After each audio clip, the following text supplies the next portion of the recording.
What's up, everybody, and welcome back to Fireside Giants. I'm your host, Anthony Rivardo, joined by my co-host, Alex Wilson. And if you can't hear it, there's an added element of excitement in my voice. You all know why. It's draft week. We are finally here. All of the months of research, projections, mock draft, speculation, rumors, news, all the BS in the world, and we finally made it to draft week, and I just can't wait for it to be Thursday night. I can't wait to be sitting here live on the Fireside Giants channel, reacting to pick number 3, and if there's another pick in the first round for the New York Giants, which, according to some reports, there could be, and that's what we're going to be discussing in today's live stream, and I'm super excited for it. Alex, how are you doing today, my friend? How are you feeling about the Giants? We feel like we know what they're going to do at number 3, though it's still a little bit up in the air, but the potential trade up into the back end of the first round for Jaxson Dart is going to be the main topic of discussion for today's live stream, because that seems to be something that the Giants are interested in, according to Connor Hughes of SNY. So, Alex, how are you doing today, my friend? How are you feeling now that it's draft week? And take it away with your take on Jaxson Dart. Doing pretty good. Excellent transition and intro there. Anthony's excited. Draft week. He lives for this. He lives for draft week, and I'm excited to see what the Giants finally do after weeks and months of looking at all these players and talking about lots of similar players. And for the Giants, we've gone through every single quarterback. We had a whole episode a couple days ago, a whole stream where we talked about every mid-round quarterback, what they bring, what they can offer, and we're ready. We're ready for this. And there's still prospects we're getting through. Anthony and I were texting yesterday, like looking at Amari and Hampton, Luther Burden. As Alan Del Rio mentioned in the chat, I want to touch on him in this episode too. So there's a lot of players the Giants can look at to really upgrade both sides of the football, right? And they need talent. They need guys who can make an impact. And to start off this conversation, Anthony, I want to get your perspective on this, because I kind of feel a little bit differently than this specific analyst feels. And a lot of people really like Dan Orlovsky, and he's one of the, main guys kind of talking about the situations these days on, the draft and whatnot. And, he believes that the Giants need to walk away with a quarterback in this draft class. Joe Schoen and Brian Dable, to save their jobs, it's not about getting guys who can help win football games this year. It's about getting a quarterback who, John Mara feels it can be the future of this team, can be a guy that will develop into a much larger role and be the face of the franchise, right? Like, that's imperative. And the Giants, we hear from Adam Schefter today, there's a recent report. They've done more research on Shedeur Sanders than any other team in football. There are different elements within the Giants organization that like him, different elements that don't like him. Usually that's not really a good thing. You know what I mean? If you have two different factions in an organization who like and don't like a player, and they're not on the same page about this, usually you don't take that risk. You know what I mean? If everyone's in alignment, we're going to do this, that's the direction we're going to go, then yes, you especially when it comes to a quarterback, you need to be on board. Everyone needs to be on board with that selection. It seems to me, especially from Adam Schefter, who's like the most plugged in, that there is a disconnect inside that organization about Sanders. So, then we hear from Connor Hughes that the Giants and Brian Dable really likes Jaxson Dart. And then we hear other reporters like Art Stapleton say, if you know what Brian Dable is talking about, you don't know anything, because he does not tell anybody anything about the quarterbacks he likes. And as we talked about yesterday, Anthony, the top 30 visits usually give us the most insight into what the Giants are actually going to do. They've looked at all the quarterbacks, so it's hard to say. They've done research on every single one. Jaxson Dart, it's really interesting. He's actually a perfect, look, if you're going to draft a quarterback at 3, you should have a lot of confidence that they can start on day one and be competent. Like, they can step into an NFL system and be at least competent on day one. I think that if you draft Shedeur Sanders at 3, he's sitting for a whole season. That's why I kind of feel like Jaxson Dart's an interesting prospect here. I don't think the Giants are ultimately going to draft Jaxson Dart, but why I wouldn't be upset about it is that I like his athleticism. I think he's got great athleticism. He can throw on the run. He keeps his eyes up. There's some things that are absolutely red flags. He, bails from the pocket too fast. Sometimes he's erratic. Sometimes he's too sloppy and sluggish with his decision making. The offense he ran at Ole Miss was very wide receiver friendly. Lots of pockets, lots of space. Is that going to translate? Who knows? But I like the traits, and I think he's a perfect candidate to sit for one season and then play in the NFL. Milroe may need more than one season. He may need a year and a half, 2 years. He's got a long way to go. The other prospects probably needed a couple years to get where they need to be like a competent NFL starter. I think Jaxson Dart can be competent after 1 year learning. That's why I am I'm interested in him. But Anthony, I don't see how he falls to where the Giants are at 34. And if you're going to move up for him, you're going to have to probably go into the mid-20s, most likely. I would say mid-20s seems to be like a hot, the sweet spot for him. question is, how much would you have to give up for that? Maybe you're talking about next year's second or this year's third, and then some more, maybe your second and third. Who knows? Like, what are you thinking about where Jaxson Dart could potentially go? And what do you think about him potentially sitting and learning for a year? And I feel like he's a pretty decent quarterback in terms of what Brian Dable likes in specific passers and his traits and his skill set.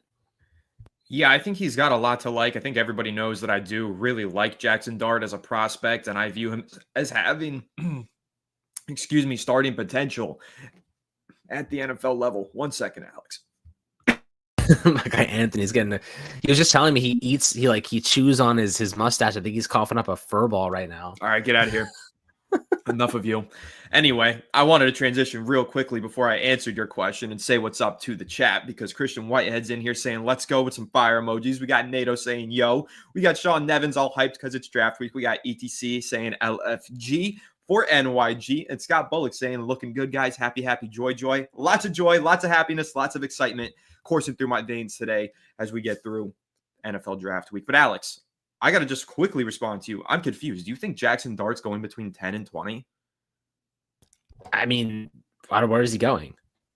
20 or 30? 30 to 40? 30 to 40. I said in the mid 20s. I didn't say 10 to 20. I said in the mid 20s. I thought you said mid-teens. My fault. Oh, no. I said mid-teens is a little early for me. I think Sanders ends up going in the mid-teens. I think, when it comes to Dart, in the mid-20s is probably the earliest he would go. But if he falls to 34, I would definitely consider taking him. I would definitely take him at 34, in my opinion. I would say that's the earliest that he goes.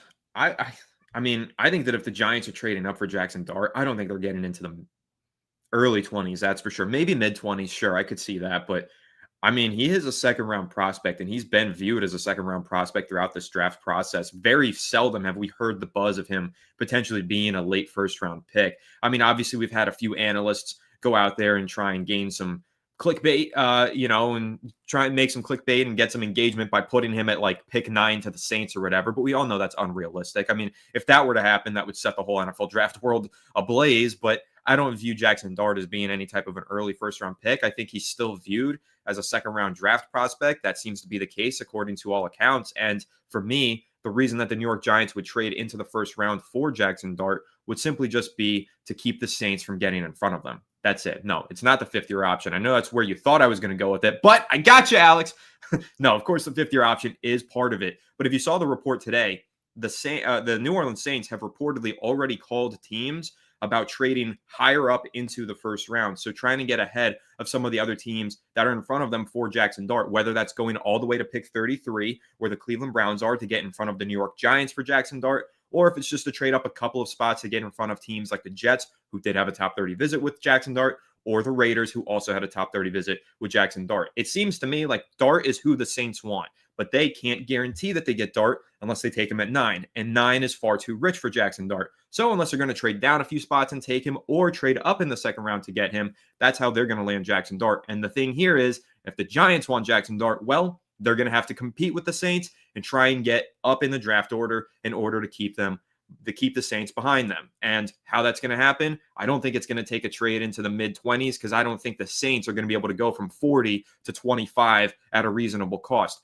I think, though, the Giants can probably get from 34 to 30, 28, somewhere in that range, and maybe take Jaxson Dart there. Keep in mind, the Giants have done this before. Obviously, it was in the Dave Gettleman era, but back in 2019, they did have Daniel Jones at 6. They had Dexter Lawrence at 17, and they were picking 30-something, moved up to 31 to take DeAndre Baker, and it didn't cost them a whole lot. I think it was some real late-round draft picks, just some pennies that they threw in there to make sure that they could get that fifth-year option. But this is a different case. I would expect the price tag, Alex, to be more expensive for a move like this. Yeah, probably costing you one of those third-round picks, because it is for a quarterback and because there is competition. The Saints wanting to get back into the first round potentially for Jaxson Dart will drive up the price. Even though it's a shorter jump for the Giants, it still will drive up the price for New York, because there is competition for a quarterback like Jaxson Dart. So I don't know. What would you be willing to give up, though, Alex? If we're talking getting into the late 20s / early 30s, like getting a pick 28 / 31,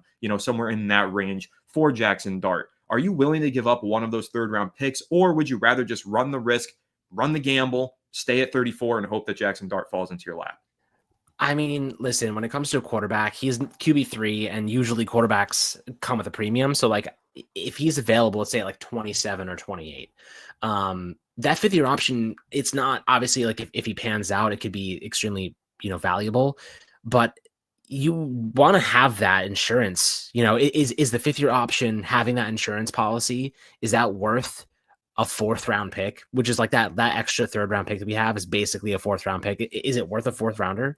You know what I mean? I would argue yes. That extra 5th-round, that 5th-year option down the road is worth a 4th-round pick, and the guarantee that you're going to get that player. Another team that really wants a quarterback that's right above the Browns. So you kind of have to be a little bit careful about that, because the Browns could absolutely jump up and take him, or just wait and take him right ahead of the Giants at 34. So, I do think, you have to be a little aggressive if you have conviction in a quarterback. You feel he could be that good, but he needs a little bit of work. He needs time. You take a swing there. You know what I mean? You can move up. You can take a swing there in the 2nd round. I'm okay with that. For a player like Dart, I'm cool with it. As you mentioned, like Milroe, I'm a little bit more like, I think he would fall. And then I think, Will Howard, I like a lot, but him is more of like a 3rd round pick, like back into the 3rd round. So there's a lot of questions here, but Anthony, I'll ask you this. And a lot of people have been saying this in our mentions and now in our chat too. A lot of people are equating Jaxson Dart to Daniel Jones 2.0. Why do people think that? Is that something that you agree with? I don't agree with that personally. They think that because I low-key started that one. That's my fault.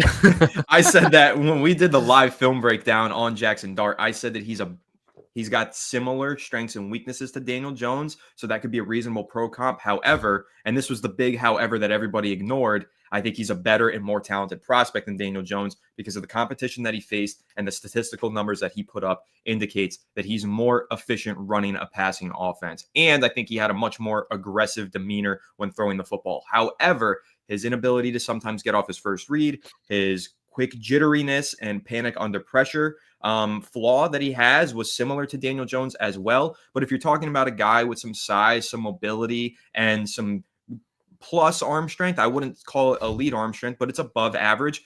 There are some reasons to see overlap between Dart and Jones as prospects, in my opinion. And honestly, I don't think it's the worst pro comp. Like if you're getting Daniel Jones, but a little bit better in Jaxson Dart, you're getting Jaxson Dart to sit behind Russell Wilson for a full season.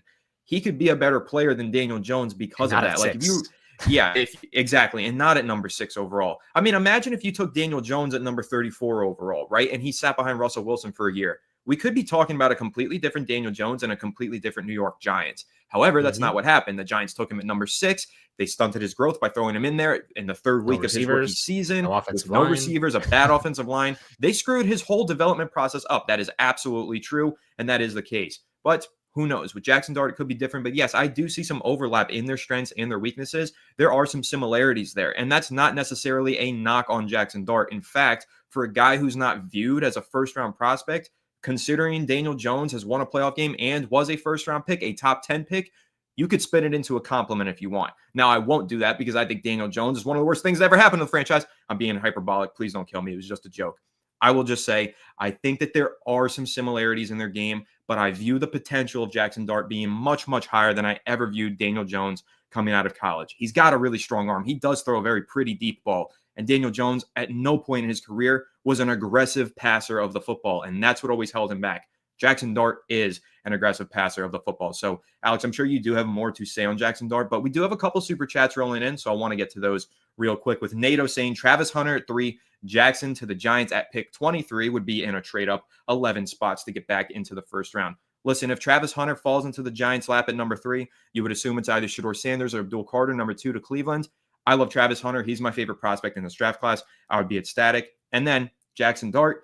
If the Giants have a 1st-round haul of Carter/Hunter plus Jaxson Dart, I'm a very happy guy on Thursday night. I'll be thrilled, and we will be singing Joe Shane's praises on Thursday night's live stream. So, Nato, thank you so much for the super chat. Alex, how do you feel about the possibility of a Travis Hunter/Abdul Carter at 3 and Jaxson Dart later in the 1st? Yeah, I appreciate it, Nato. Really appreciate the super chat. And I think that would be awesome. You walk away with a quarterback that can wait a year and you're drafting them to do that, right? If you're drafting a guy at 3, you're drafting them to potentially play immediately. But if you're drafting Dart in 23 or even later than that, you're drafting them to sit. You know what I mean? You're drafting them with the purpose of them sitting, and you still walk away with the 3rd overall pick being BPA, which is like just generally good practice. So that would be my ideal situation. But just want to reverse for a second to, answer the Daniel Jones comp.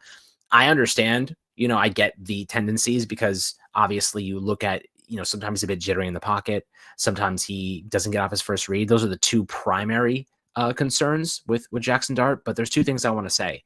One, I've watched him stand in the pocket and deliver under pressure, right? So we know he can do it, right? Daniel Jones never did it. That was the problem with Daniel Jones. He rarely ever stood in the pocket and delivered in pressure. And when he did, it was bad mistakes. It was picks. It was bad decision making. It was very rarely ever like layering the football, throwing with anticipation. Like he rarely ever did that. I've seen Dart do it. So I know it's in there. And he's only 21 years old, mind you. The second thing is with the with I guess the just overall the first read concept, that was a scheme related issue a lot of the times with Jaxson Dart. Like that offense was built for him to go to his first read. So a lot of it, they were never asking him to expand his skill set there. Like he was never, and when we did see him go through his progressions. So at times we watched the film, oftentimes he did go to his first read, but it worked. Like he was really solid doing it. But it doesn't mean he can't go through his progressions. I think that there just needs to be more development, more time, and more experience. And he will get that sitting for a year, learning from some of a future Hall of Famer potentially, and a Super Bowl winning quarterback in Russell Wilson. He will learn the tendencies. He will learn the offense. He will get comfortable with the verbiage. And he will step into a system that he is ready to take over. So like that does make a lot of sense to me. And I do, I do think that when you look at just Jaxson Dart's skill set, when you look at his athleticism, Daniel Jones was a straight line runner. Jaxson Dart's a little bit more shifty than Daniel Jones. Like he's not as powerful, but he's a little bit more shifty. And I like that in terms of pocket mobility because, Daniel Jones is a better open field runner for sure than Jaxson Dart, but Jaxson Dart is capable of changing direction and he's not kind of robotic. He's able to change his arm slots. He's able to do things on the move. I do think that is very good. And again, taking him in the second round or even trading up a couple spots, giving up a fourth rounder to get him, Anthony, it still doesn't stop you from drafting a quarterback in the first round in the future if you want to. This is another situation where like if you end up sucking in 2025 and you have a top 5 pick, you can just take a quarterback again and let them compete. Let Jaxson Dart compete with a 5th overall quarter. You can do that because you went BPA in 2025 and you got Abdul Carter or Travis Hunter. You can feel pretty comfortable with that. Jason Heller, you're saying Dart reminds you of Baker Mayfield. I see that a little bit too. That's not a bad comparison because I think that they're both very aggressive in nature. They have kind of shifty athleticism, very similar athletes. They can turn it up when they want to, and they're not afraid of making mistakes.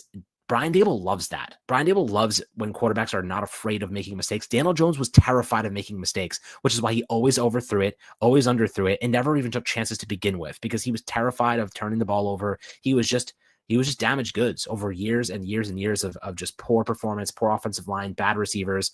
If you get Travis Hunter and Malik Neighbors and you drop Jaxson Dart into that situation, hell, he's only going to need to be a 2-read quarterback anyway. So you can feel pretty good about that.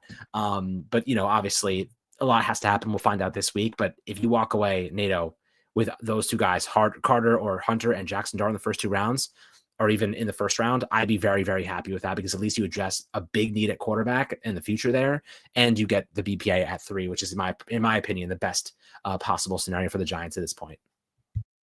Yeah, it's definitely among the best possible scenarios. Listen, I really like Jaxson Dart, and again, I think that Baker Mayfield is a pretty decent comp as well, and you can go far with Baker Mayfield and that level of quarterback as your quarterback, right? The Buccaneers have gone to the playoffs back-to-back years. They beat the Eagles 2 years ago in the postseason. Baker Mayfield's a really good quarterback, so if that's what you envision there, and that kind of ceiling for Jaxson Dart, yeah, you feel comfortable taking him at the back end of the first round. So, and as you said, Alex, the scheme was definitely part of the issue. They asked him basically to play 7v7 football. He played it really well. And to be completely fair to Dart, that's not his fault. That was just the scheme he was asked to run. As you said, when we've seen him stand in the pocket, take pressure to the face and throw under pressure, he's done it before, just needs to become more consistent with it. And on top of that, I think that when you're looking at that offense and you compare it to the one that the Washington Commanders ran last year, it was a little bit similar. So it can find success at the NFL level. So there is a lot to like with Dart. And if you mold him the right way, I think he can be a very successful quarterback at the next level. So got to move on to this next super chat here, Alex. We've got B Coop saying, let's start this chat off with Anthony's 40 time. The FSG family needs to know Who do y'all think is a better project, Dart or Milrow? So I'm not going to answer the 40 time because you got to stay tuned to the channel. The 40 time will be dropping in an upcoming video, but I will bring up this chat here from the Moles. It is way too damn hot to be running the 40 in South Florida, man. I was under heat, dude. It was 90 degrees outside. It was rough. I'm not making excuses. It was a windy 90 degrees too. Like there was so much wind. Was it to your back though? Because technically that could help you. No, it wasn't. It was we were running into the wind. It? So that's foolish. You should have had it at your back. A little sail. You could put a little sail up. The way our field was set up, we were running into the wind, and it was like blowing side. It was like a southeast blow. So it was a tough 40 day. Me and my two buddies, we both ran them, or all three of us ran them. I thought at least one of them was going to run a much higher or slower, faster time. And we were all slower than we expected. And I think a lot of that did have to do with the wind, the heat, and the fact that I don't run 40s, man. I don't know how to get in that runner stance. I never ran track. It was an awkward experience. But you know what? I beat the time that Alex said I was going to have. I was faster than Alex predicted. But again, you have to stay tuned to the channel later this week. You will see the Anthony Rivardo Pro Day. Boom. That's the big mic drop. It's coming soon. Anyway, the second half of B Coop Super Chat. Who do y'all feel is a better project, Dart or Milrow? Better project, Jalen Milrow. Better prospect, Jaxson Dart. Jaxson Dart's floor is higher. Jalen Milrow's ceiling is higher. So by the definition of project, I go for the guy who does have the higher ceiling, and that would be Jalen Milrow because he has the athleticism that you can't teach. I mean, he is a better athlete than probably every quarterback in the NFL outside of Justin Herbert and maybe one or two other guys. So when you look at that type of athleticism, that's a project. That's exactly what you want if you're reaching for the highest ceiling possible. And in fact, I think that he's got so much overlap in his game to Jalen Hurts, and Jalen Hurts was the ultimate project coming out of his draft class. And look at how that project turned out for the Philadelphia Eagles. They just won a goddamn Super Bowl, unfortunately. So if you're looking at the ultimate project, I think it is Jalen Milrow. But if you're looking for a better prospect, because of the ceiling, the ability to throw with accuracy, some decent timing, and those traits that he showed being the leading passer in the SEC this past offseason, I'll say Dart's the better prospect, but Milrow the better project. B Coop, thank you so much for the super chat. Alex, what are your thoughts on this super chat? I appreciate it, B Coop, and yeah, I agree. Milrow is definitely the bigger project here. He has a long way to go as a pure quarterback, but you can't eliminate the 20 rushing touchdowns he had last season. It was remarkable. He is a tremendous runner, but in the NFL, it's not going to work unless you have a skill set that you can translate, right? The Eagles, obviously, I bring him up often because it's just kind of very relevant to Milrow with Jalen Hurts, but Jalen Hurts has built his game on the ground, and then he has and then he has the obviously AJ Brown and Devonta Smith at his disposal. Having two elite receivers is going to make a mid quarterbacker, look a lot better. And Jalen Hurts now looks like a top 5 quarterback because he has two elite receivers. So, and then plus his ground game. So, there's a lot to like. And if Jalen Milrow can find competency, if he can get there with his arm, make the downfield throws, make the easy reads, take what defenses give him. That's all he has to do. Take what defenses give you and hit your downfield throws and run the ball like he normally does. And Jalen Milrow could be a really, really good NFL player, but it's going to take time, and it's going to take real time. Like, we're talking years of experience, right? He's not going to step in after sitting for a year and be like that. He needs real game time experience to get there. So, I do think that's definitely imperative. And Jaxson Dart, as you mentioned, a much better prospect than he is a project, but still very much a project in my opinion. I would agree. He still is a project because he has a lot to learn from a progression standpoint, reading the field, diagnosing coverages, and getting through those reads. Like, I think that's where he is a bit of a project. But in terms of being a thrower of the football, we watched his film, all 22 here. We watched like 4 games live on the channel, and we've watched more off the channel as well, off of a live stream. I like his mechanics. I think he throws the ball accurately. He's got a strong arm. He's got mobility. He can get off script. Like, he has some of these things that you need in a quarterback. He just needs to learn more of the mental aspect of the game, and that just comes with time, experience. And that's why when you're looking at Daniel Jones and he needed to learn those things, that's why he shouldn't have been thrown into the fire week 3 of his rookie season. He should have sat for a while behind Eli Manning. The New York Giants were just desperate to win games that season. Jaxson Dart, You don't need to throw him in week 3. You got 2 veteran quarterbacks that he can sit behind. So even if Russell Wilson were to get injured or Russell Wilson were to play poorly, Jameis Winston's the next man up. You can let Dart sit for a while, really learn the mental aspect of football, the field progression aspect of football, and become a much better quarterback by the time he is inserted into the starting lineup one day down the line. So he's a project still, but he's definitely a better prospect than Milroe.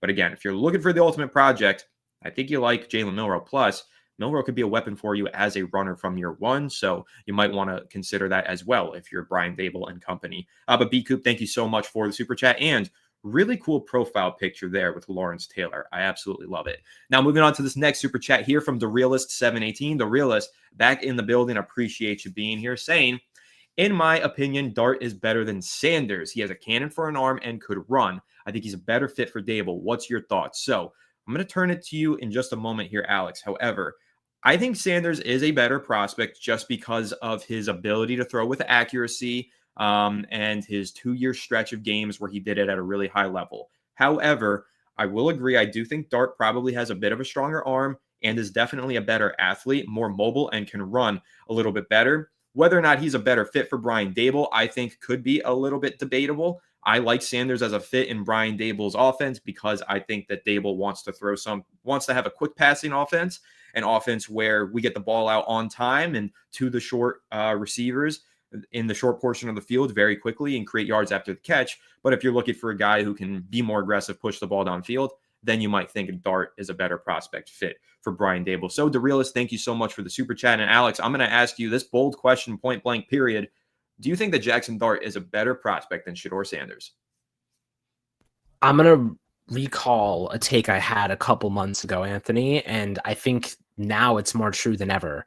Jaxson Dart is closer to Shedeur Sanders than Shedeur Sanders is to Cam Ward. And I think that was true months ago, and I still think it's true today. I don't think that Dart is a better prospect than Sanders, but I don't think the difference is that significant. I think when all is said and done, they'll be similar prospects, rather NFL players, because I think Jaxson Dart's traits and his ability to improve will eventually get to his ceiling is higher. So I think the better way to say this is that as a pure prospect, Sanders is better, more pro ready, but I think that Dart's ceiling is higher than Sanders' ceiling because of his athleticism, because of his arm strength, because of, there's different elements I think he is just better at, and there's a lot of room to grow, and he's a year younger than Sanders. So that's kind of how I see it. I think that as prospects today, Sanders is better because of that accuracy, because of that poise, and because of that offense, being a pro style to a degree. I still don't think it's like the best example because it was a heavy short concept offense. But I do think Dart's ceiling is higher. So long term, I guess I could see Dart being better. But in the short term, I think Sanders is a better pure prospect just because of how accurate in his poise and just some tangible stuff that his fundamentals, his footwork is solid. So I think that's a pretty valid take. I think that is a valid take. I don't necessarily disagree with you. I don't think that Dart and Sanders have this huge gap between them. Again, I prefer Sanders, but I just wanted to try and get the hot take out of you and get you to say that you like Jaxson Dart more as a prospect. That's what I was hoping for here, because I think that's something you've been wanting to say, but you might just be too afraid. I don't know, though. Maybe I'm putting words in your mouth now, but I have. Have I ever been afraid to criticize Sanders? If I thought that Dart was better than Sanders, I would absolutely tell you. And like I said, I think his ceiling is higher than Sanders, and I think that should be enough to piss a lot of people off, because there's a lot of people that really like Sanders. If you're going to take a quarterback at 3, the guy that you take at 23 or at 4, 3, right? Like that should not be the case, in my opinion. And if that's what I feel, that Dart has a higher ceiling, that reflects my opinion on Sanders' upside. Half of that opinion was presented to me by a robot, but I think I got the gist of it. Okay, do you want me to repeat that? No, I think we got it. I'm just messing with you, but you did lag out pretty badly there. The Realist with another super chat went back to back here saying, think we could package Kayvon to trade back into the first round.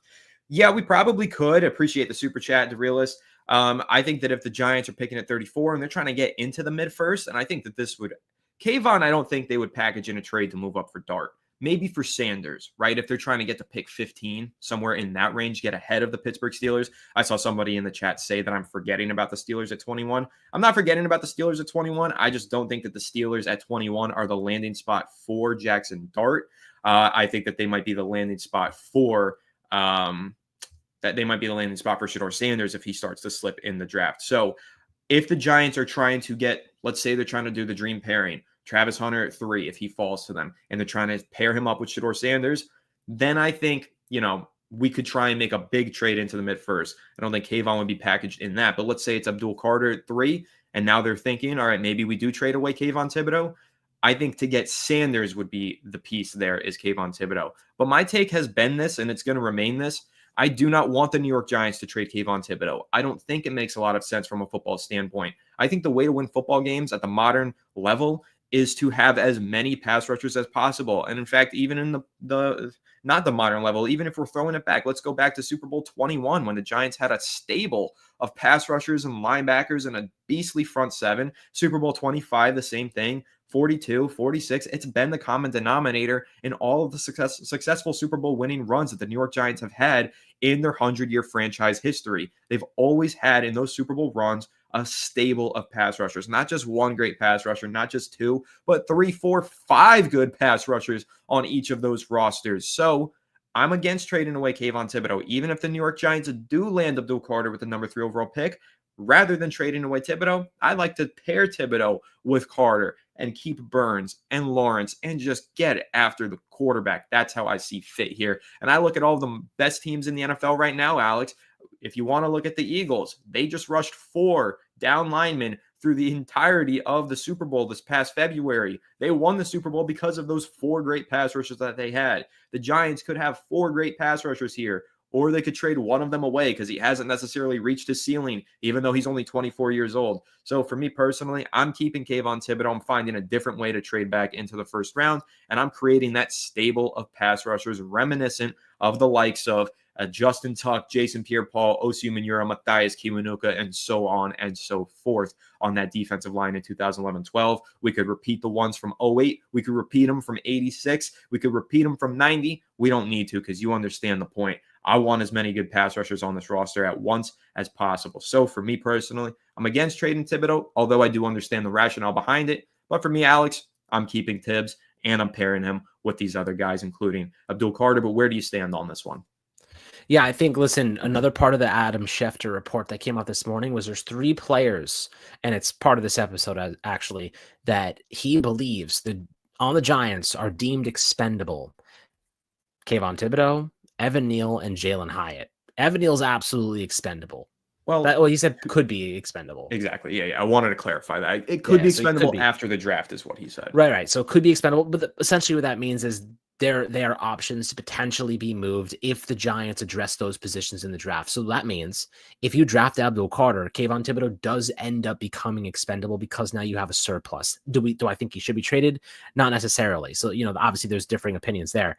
But Evan Neal, if you end up with a right guard, you could trade Evan Neal to another team if you feel as though you can get at least something back, even like a 5th rounder. I'd probably take for Evan Neal at this point because you're not extending him, right? Like he's probably getting cut. He's either getting cut or he's gone after the season anyway, because they're not going to pick up his 5th-year option. And Jalen Hyatt, if you draft a receiver like Burden, who I want to talk about, or you draft a receiver, if you get Travis Hunter, like Jalen Hyatt's never seen the field again. Like he's never going to touch the field unless there's a vast amount of injuries. So I would also consider trading him. He still has 2 years left on his rookie deal. There'll be a team that'll throw out a 6th for him or a 5th rounder for him and just see what they can get. Maybe a team with minimal receivers. I think we can get a 5th for him probably. So, with that being said, Anthony, Kayvon Thibodeaux, as you mentioned, he does have value. And is he going to play less reps because Abdul Carter is there? Probably going to play less reps. Is he going to get on the field on 3rd downs and 3 pass rush packages like that? Probably. They'll use him creatively. They'll get him involved. That's assuming Shane Bowen knows how to get creative, which I don't necessarily I'm not convinced he does. I'm not, honestly, it's a kind of a concern because I don't know if I trust Shane Bowen to maximize that amount of talent on the defensive line. So hopefully he can figure it out. But With that being said, Kayvon Thibodeau, it's never a bad thing to have an embarrassment of riches at pass rusher. Great teams do. They win you football games, big moments. Your guy's gassed. Maybe someone is a little injured and injuries happen. You want to have a good backup, a starting caliber backup. Not a bad thing to get. And really, what is like Kayvon Thibodeau worth right now? If you pick up his 5th-year option, Anthony, what is he worth? Maybe a 4th-round pick, with 2 years left on his deal. Maybe a 3rd. Maybe I'd say at worse. least a 3rd. He's a former At least top 3rd. 5 pick. He's 24 years old, and Golden Spation right here saying it perfectly. He's a season away from 11 and a half sacks. He's 1 year removed from that. Teams around the NFL are going to look at him and see the potential that he had coming into college. I agree. See that he's come close to reaching it and think, hey, the Giants just fucking suck. Let's get him in our system and let's make something of him. The Eagles. I think he's worth more than a 3rd-round pick. Yeah, right? Imagine if it was the Cowboys Eagles. even. The Eagles would easily give up a 2nd-round pick for Kayvon Thibodeau and turn him into one of the best pass rushers in the NFL. So the New York Giants should not undervalue this kid just because they have not been able to maximize his talent. He has talent. He's dealt with scheme changes, lack of talent around him, injuries to himself and to others around him on the defensive line. He's had a pretty rough go about it in his early portion of his NFL career. Every Giant has over the last few years. So I still like Thibodeau, and I like his leadership. I like his moxie. I like his demeanor. I think that he's a good player. He hasn't reached his potential, sure, but I'm holding on to a prospect that we drafted 5th overall who has flashed 5th overall talent in the past, in my opinion. So I think he's worth at least a 3rd-round pick in a trade, maybe even a 2nd by a back-end 2nd. Not saying a top 40 pick, but 60. I'll ask you a question. I think we could get 60th overall pick or something like that for Thibodeau. So let me ask you a question.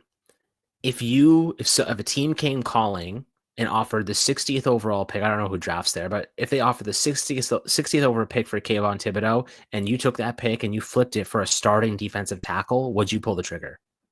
No, I wouldn't personally. First of all, I think that if you're going by positional value, pass rushers on the edge are more important than pass rushers on the interior.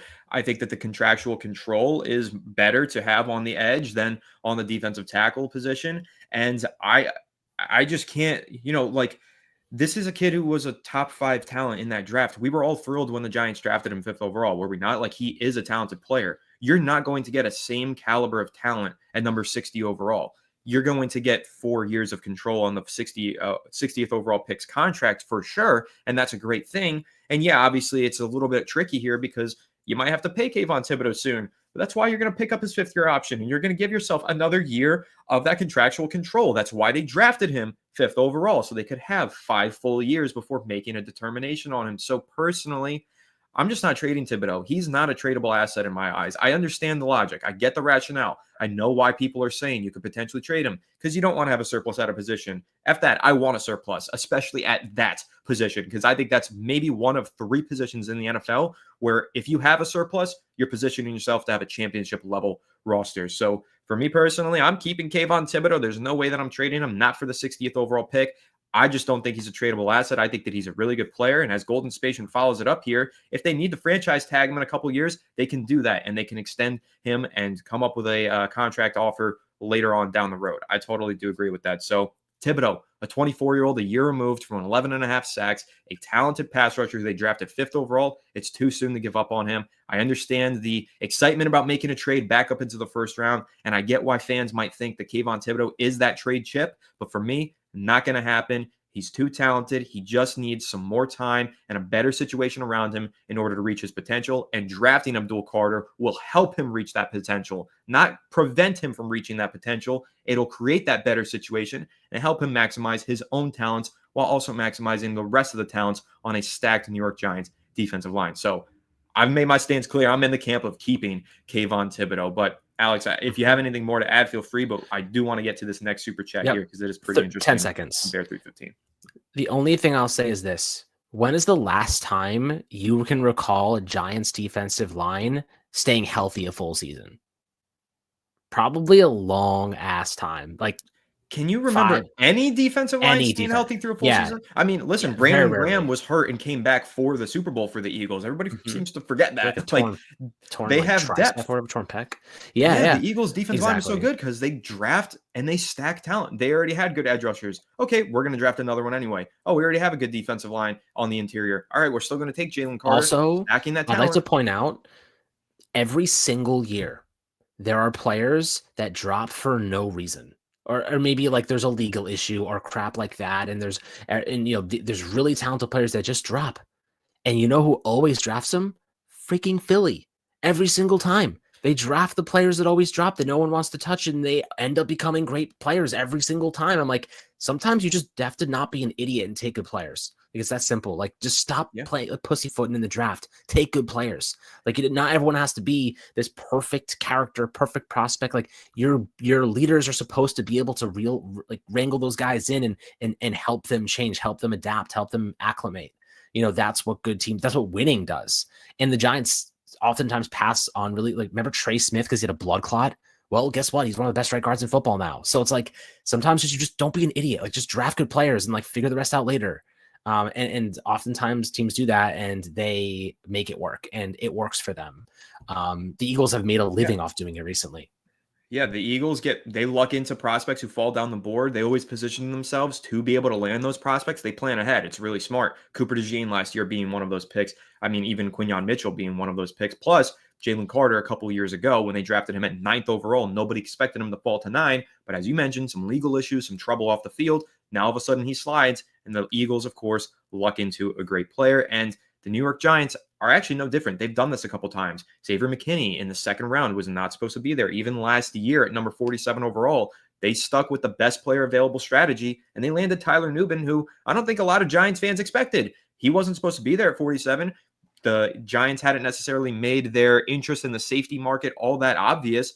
They just took the BPA, and that was Nubin, and that is how you build a strong roster at the NFL level. And again, that does come at the expense of drafting for need. You draft best player available. You stack positions like the Eagles did at defensive tackle, cornerback. Drafting 2 in the first 2 rounds last year was kind of crazy. But hey, those 2 players, Mitchell and DeJean, instrumental in that Super Bowl run. I mean, DeJean had a pick 6 in the Super Bowl.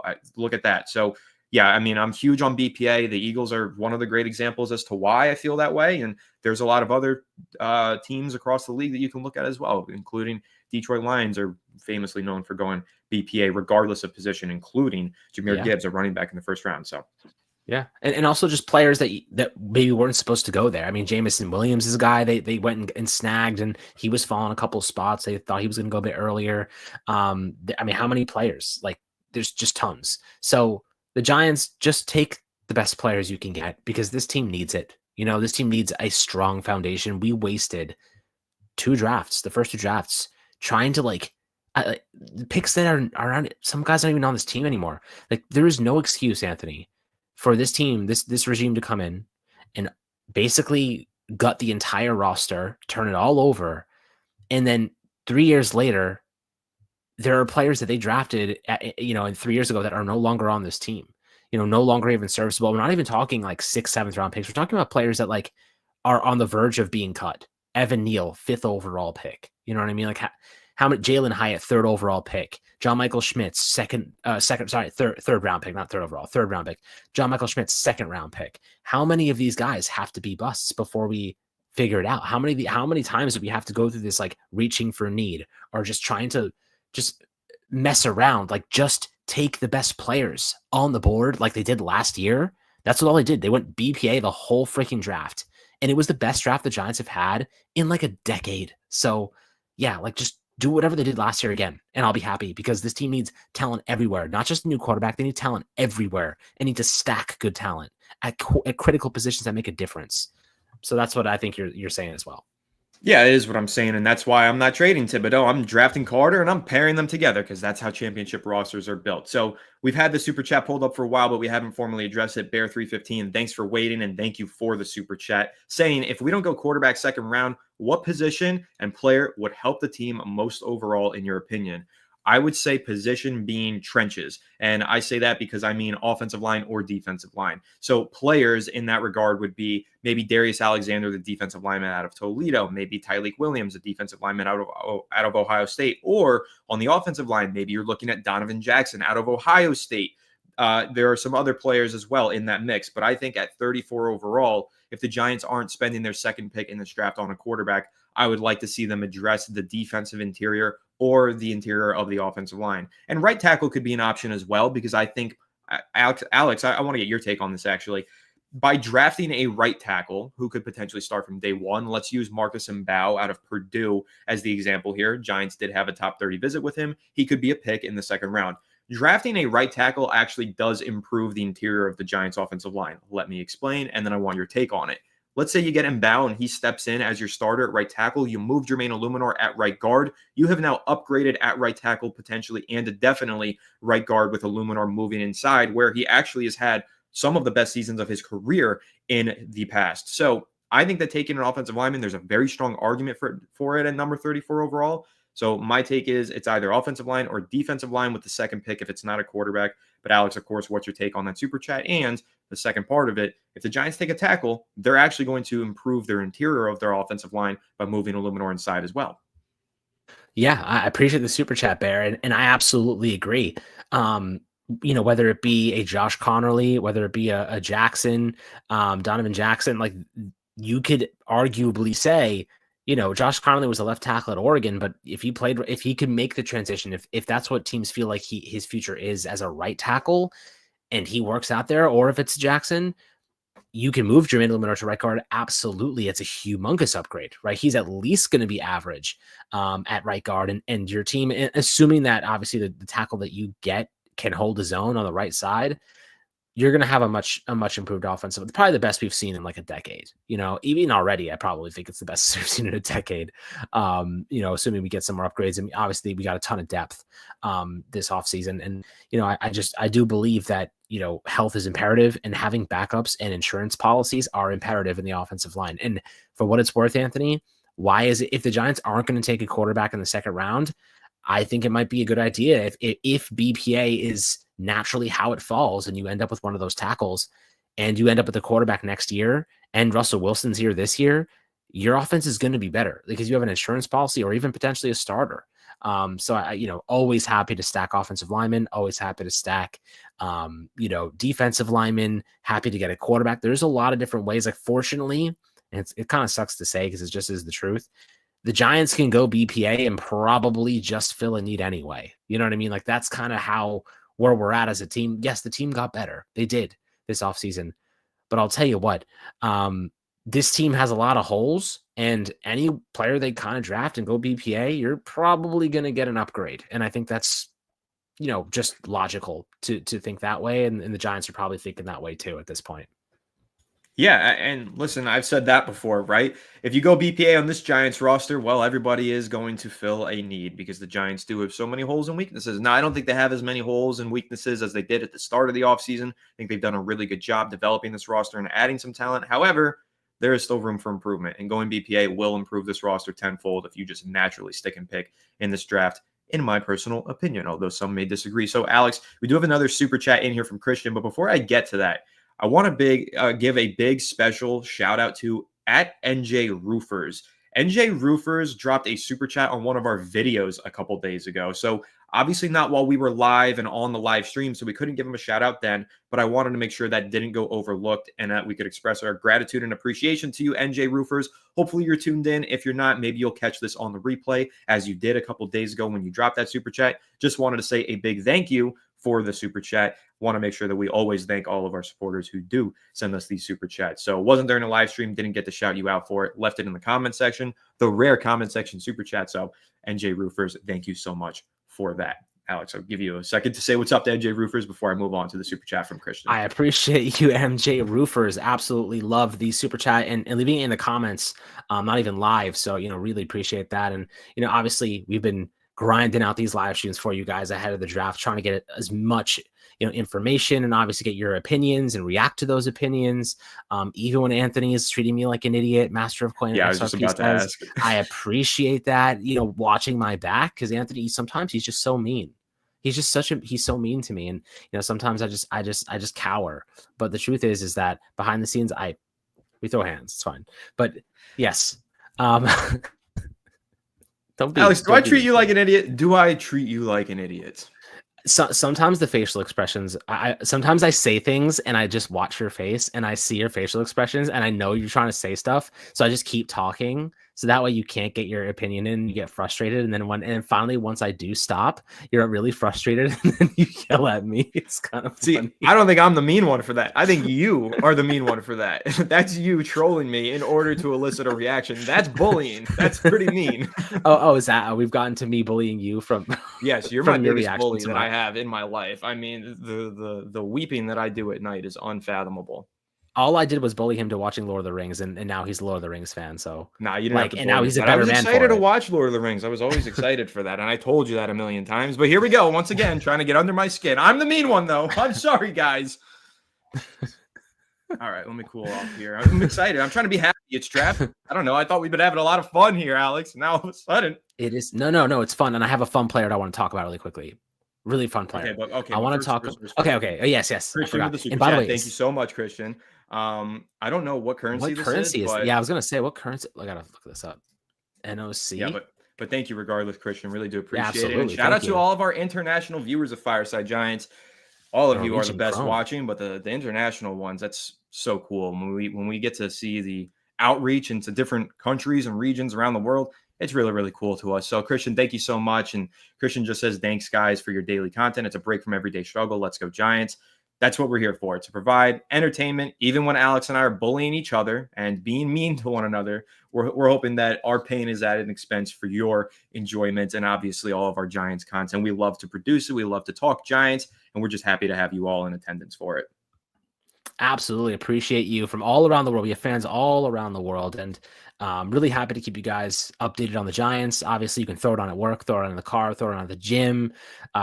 Easy to listen to, and try to get you guys as much information as we head into this draft in a couple days. But we're on the same boat as you guys, and I think the cool part about this, Anthony, is that we are all big fans of this team. It's not like you're listening to a podcast of people that don't actually care about the Giants and are just objectively talking. We are very objective and very critical of the team that we love, but that's because we love them so much. But we're also obviously very positive and optimistic. Last year especially, was pretty tough. I think I hit a low. I think I actually got depressed. You get seasonal depression in the winter time sometimes. I mean, for you, you're in Florida, so you get summer depression. But for me, it's like a winter depression. And the Giants, it started in September, man. I was depressed with September all the way to March. It was a horrible half a year for me.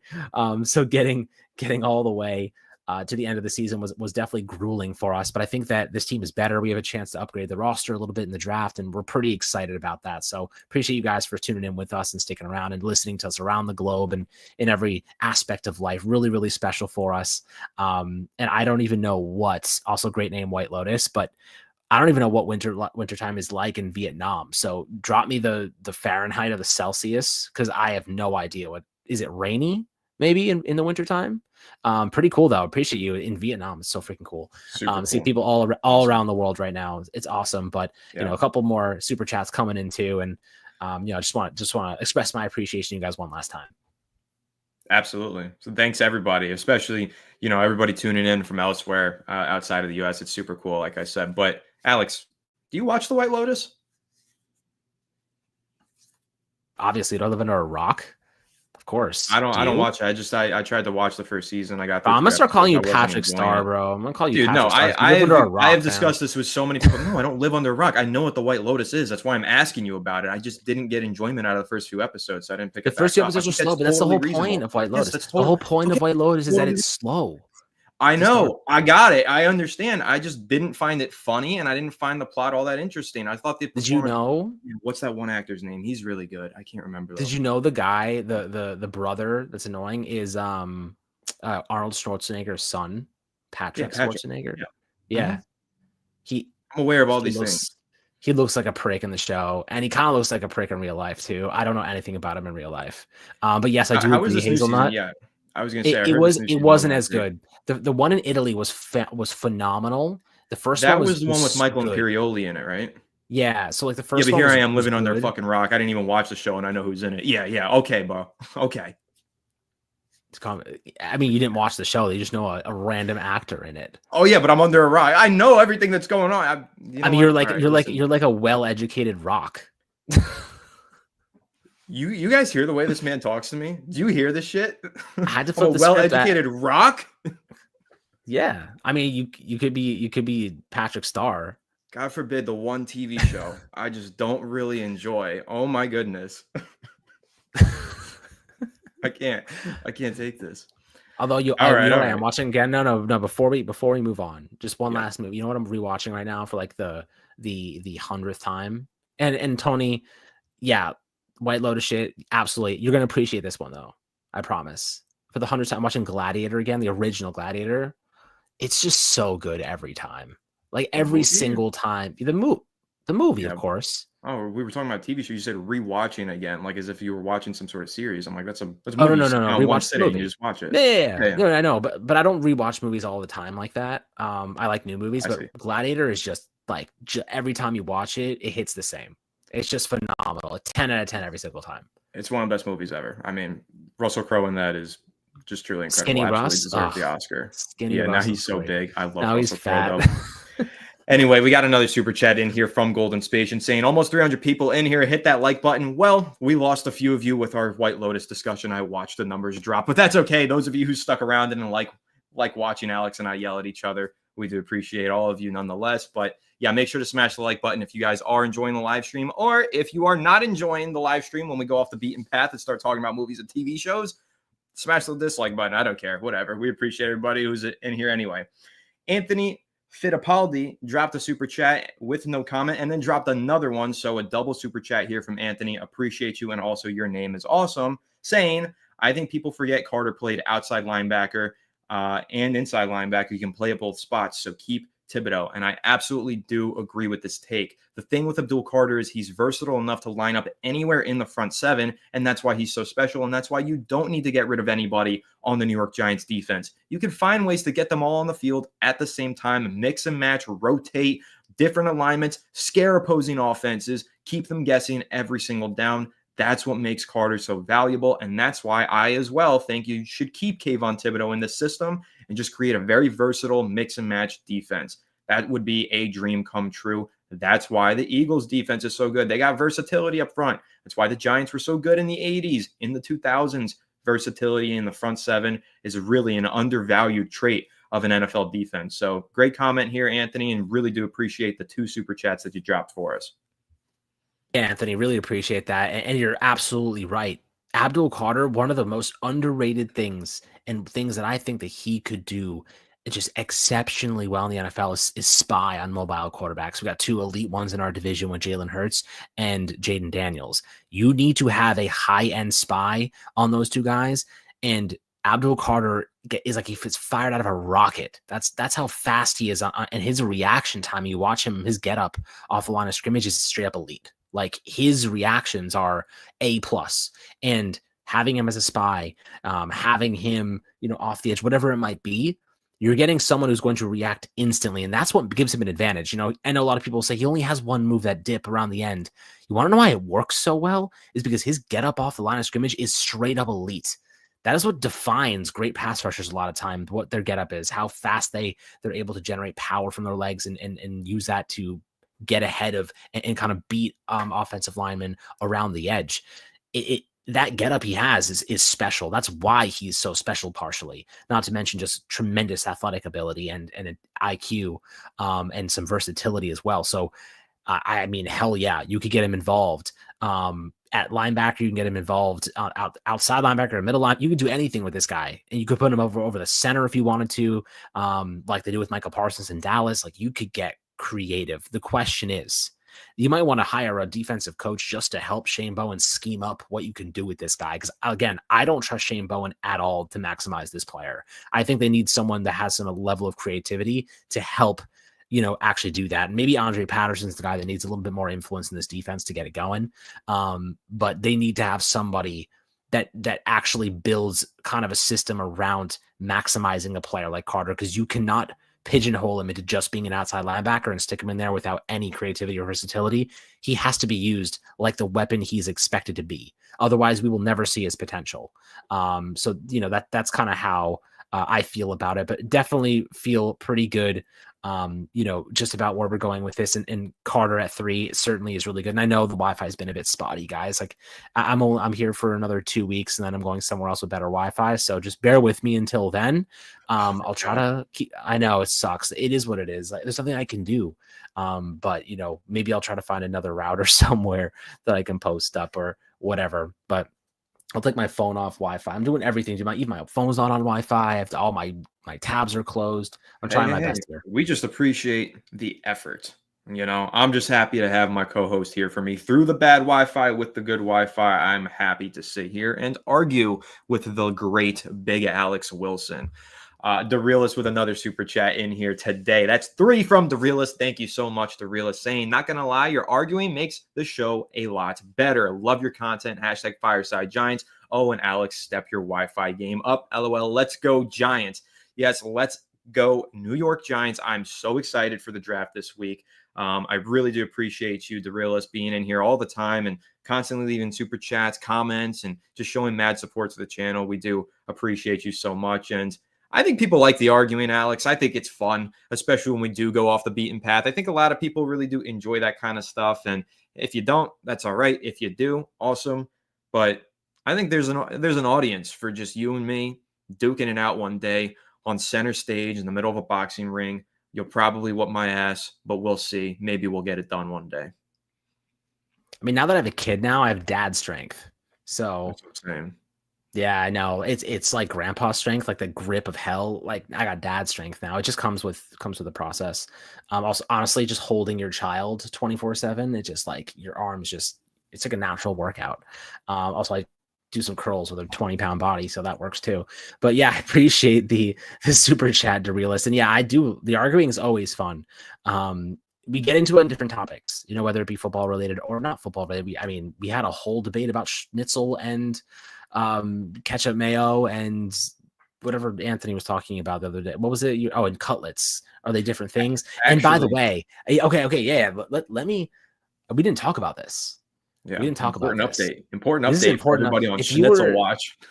If you were here a couple weeks ago when we were talking about, me and Anthony were talking about schnitzels versus cutlets and the differences, and I said, "You've never had a schnitzel before," and he said, "No." Like, what are you talking about? No, I didn't say that. I did not say that. Okay.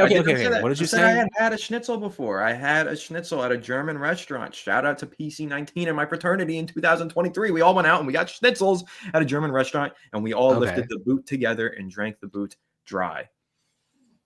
So then what the hell was the debate about?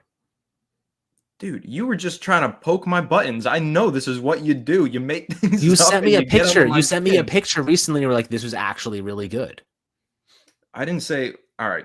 I knew it was going to be good. That's why I ordered it, because I like chicken schnitzel. I was just arguing chicken cutlets are far better. And you were saying they're the same thing. And I had to explain to you that they're cooked differently. They use different seasonings and different breadcrumbs. So they're not the same thing. Okay, fair enough. I do think that schnitzels are absolutely gas, though, and as Ricky B, they're not better than chicken cutlets. Okay, I guess it depends. So here's what I'll say: I like schnitzels better by themselves, but I like chicken cutlets on like sandwiches and maybe in other things a little bit more. You could use it as more of a compliment or maybe the main piece of a dish, but other things around it. But ketchup mayo on a burger, Ricky B knows what he's talking about. Like, don't sleep on ketchup mayo. I'm telling you. But I'll tell you what, I know we have another super chat here. So we'll move on to that, but I appreciate the Realist. The debates, Anthony and I could just absolutely see. I thought they were the same thing too. Mule. They're not the same thing, Alex. I'm telling you, they're not the same thing. Okay. I kind of feel like they are, though. They're just breaded chicken. Sure, if you boil it down to that, they're just breaded chicken. They come from different places and they're made different ways. Like, they're not. Well, you could. You could make schnitzels differently too. Like chicken cutlets, you can make in different variations with different seasonings. You do the same thing with schnitzels, though. No. We gotta move on before I blow a gas. Anthony's very, very serious about his schnitzel game. No, I'm very serious about my cutlet. Oh, right, his cutlet game. Right. Yeah, him and Tommy. Me and all my Italian brethren.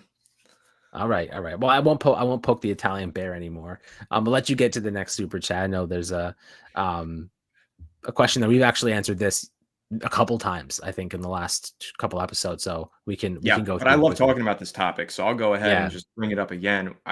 Joshua Cohen saying I would much rather use that second pick for offensive line / defensive line. Appreciate the super chat, Joshua, and I agree with you.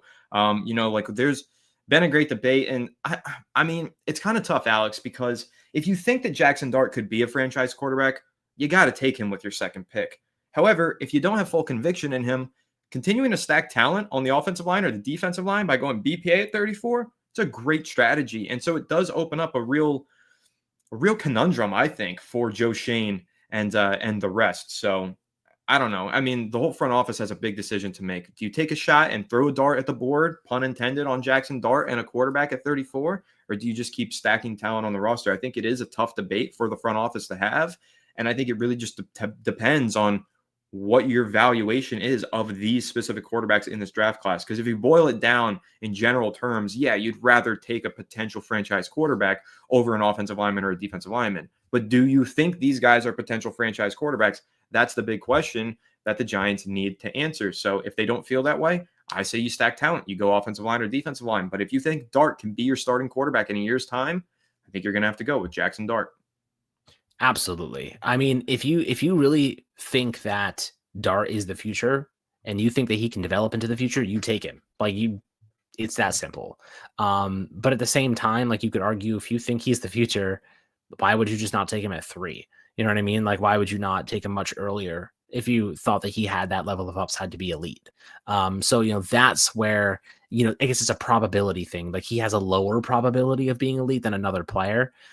So I guess that's what it would kind of boil down to. So if he had a 20% chance of being great, because I'd probably argue, like, most quarterbacks, let's be honest, like, probably have a sub 40% chance of being great in the NFL, probably way less than that, more like sub 20%, 10%. If you feel like he has a 10% chance of being great, maybe it's worth throwing a dart at the board, pun intended. So, I do think that there's traits there. I do think that he fits a lot of what Brian Daboll really likes, and allows you to go BPA at 3 and help win games in 2025 and help keep their jobs.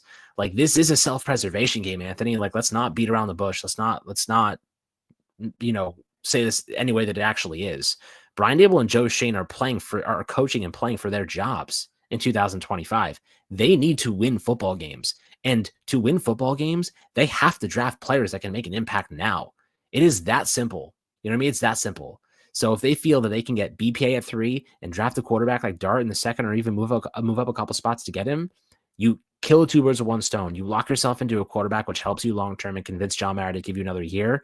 And it also allows you to win now by getting, the best player available at 3 that will help you in football games in 2025. So yeah, like, I do see that as a viable option. Unless, Anthony, they are on the board at 34, they're like sitting there and they're like, we can get a starting level player that's going to help us win on offense now, and we can take a dev guy in the 3rd round that we like. Like, that's the only alternative that I see possible if you do decide that you don't want to go quarterback with your 2nd round pick. Yeah, absolutely. I think that second pick is the really exciting one for the New York Giants. Like, I think at number 3, we know it's going to happen.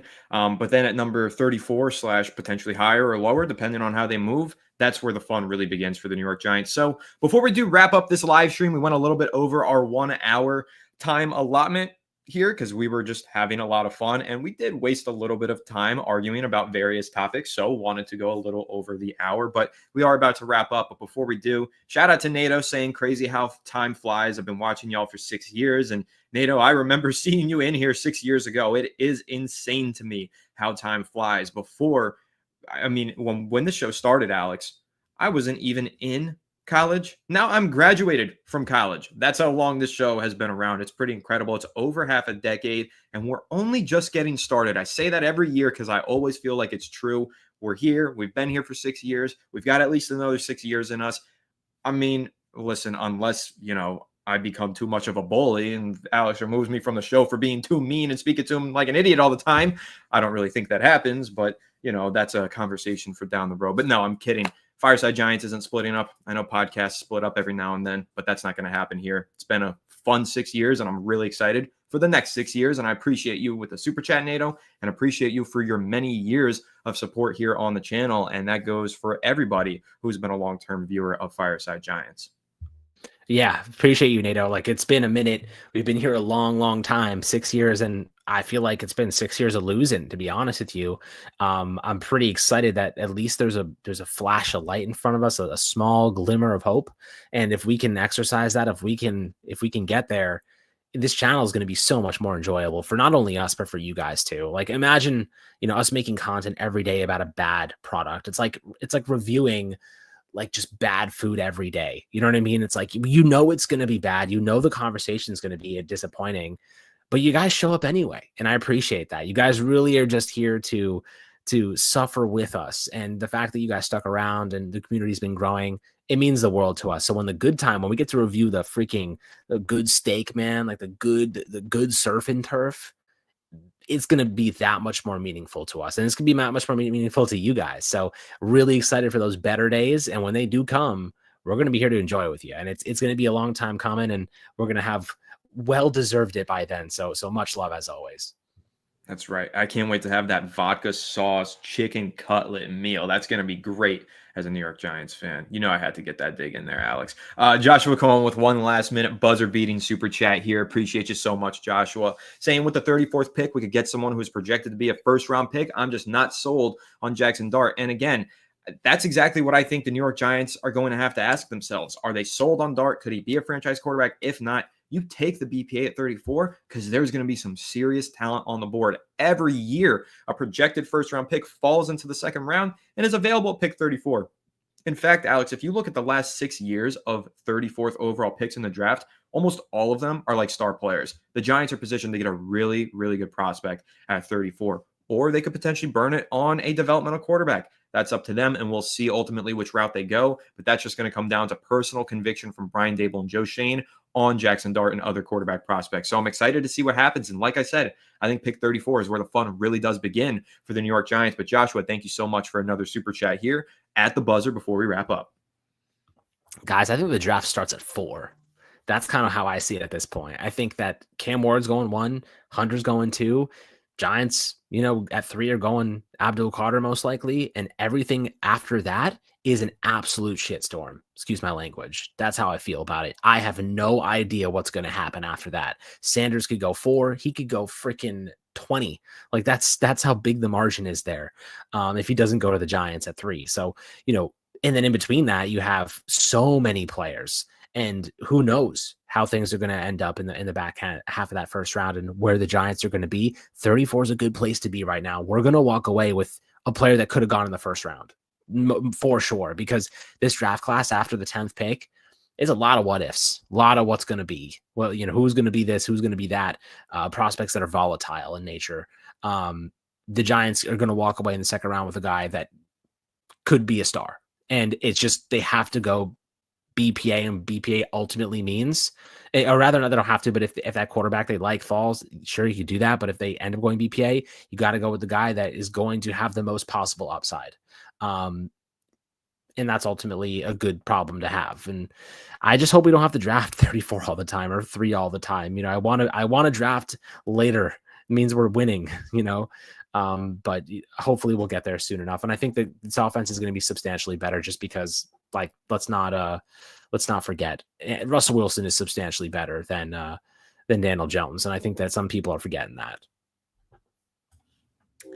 I agree with you. And we'll see ultimately what happens on Thursday night. It's going to be a lot of fun. And as I said earlier in the live stream, stay tuned because we have a lot of content planned over the course of the next 3 days leading into the NFL draft. We have a very special episode planned to be released on Wednesday. We're really excited to drop that one. You'll get the answer to one of the top questions that was asked at the top of this live stream in Wednesday's episode. So definitely make sure that you're tuned in for that. And I think we're going to have double uploads tonight and tomorrow. I think we're going to have several episodes flooding your inbox here on YouTube by way of Fireside Giants. So I'm really excited to pump out all this content and to be live for the entirety of this weekend here on the channel. It's going to be so much fun. So appreciate everybody who did tune into this live stream, everybody who's tuned into all the previous live streams. If you're a new viewer, a returning viewer, whatever, We appreciate your viewership all the same. And thank you all for your support, especially as we are now officially in NFL Draft Week. So thanks again, and make sure to leave a like if you enjoyed. Subscribe to the channel if you're new. Ring the bell so you don't miss an episode, and comment your thoughts down below in the comment section. If you're listening on Apple or Spotify, make sure to leave us a 5-star review, and go ahead and follow us on all of our social media channels at Fireside Giants. Without further ado, we'll catch you all on the next one. Have a good one, and let's go Giants.